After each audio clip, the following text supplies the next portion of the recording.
we became friends. We became friends, and I spoke. He was like someone I could talk to. About shit that I was going through, and I would talk to him like, yeah, this was fucking going on. And the way I would talk would be really funny. Because I would talk so nonchalant about serious shit. So I'd be like, yeah, man, the other day we were fucking at a club, boy, and my boy put this fucking gun out and tried to shoot at this kid. So I'm like, yo, it's so fucking stupid, bro. And I would talk like it was nothing, and he would look at me like, what the fuck? He would look at me, and I don't think he understood. I don't think he understood. I think he was hearing, but he wasn't understanding, right? I think for him it was more like a TV thing, and I say this over and over. If you don't know anyone who's lived that life or been in that life, it's really hard to understand how kids walk around with guns, but they do all the time. Like you see it, you hear it. It's in the news. It's not like it's hidden.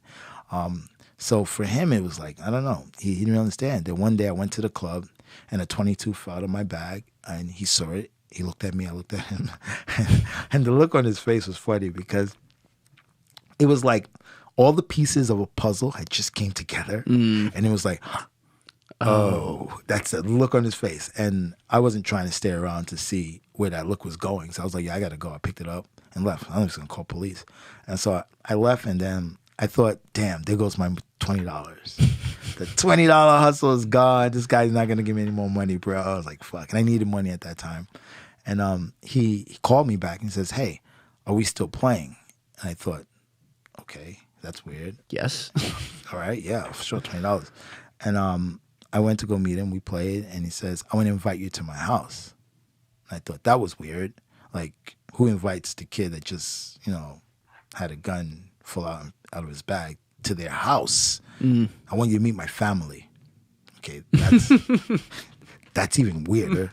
Right? And I'm like, all right, I don't know where this is going, but $20, let's go. So I go to this dude's house. It was like 2.5 hours away from New York. And so he would come 2.5 hours to the city to play. Well, he had an apartment in the city as well, but his family lived near Hunter. Hunter Mountain is like 2.5 hours away. He had like a house like in the woods. That's where his family lived. His family didn't live, like they had a really kind of weird kind of living.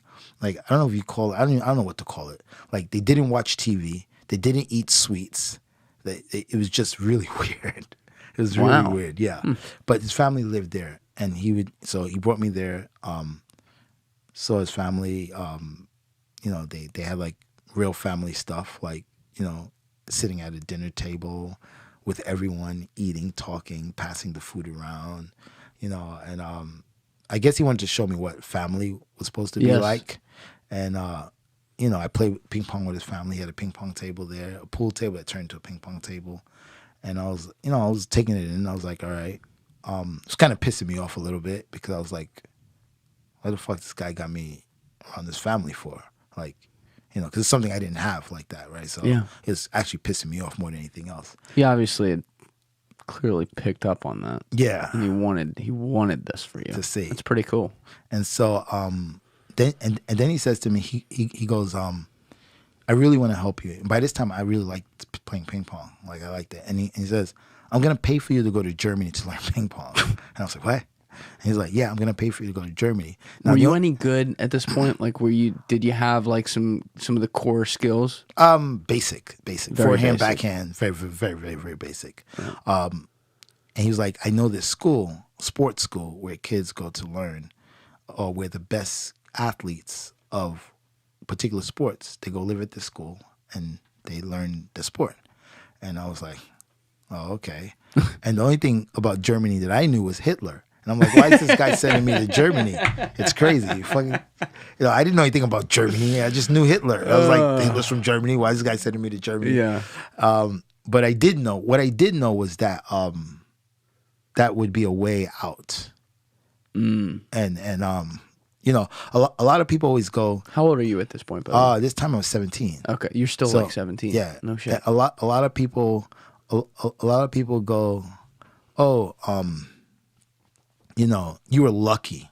I hate this word, lucky. Oh, you're so lucky. Someone said, no, I'm not lucky. I'm not lucky. I made a conscious decision to say yes.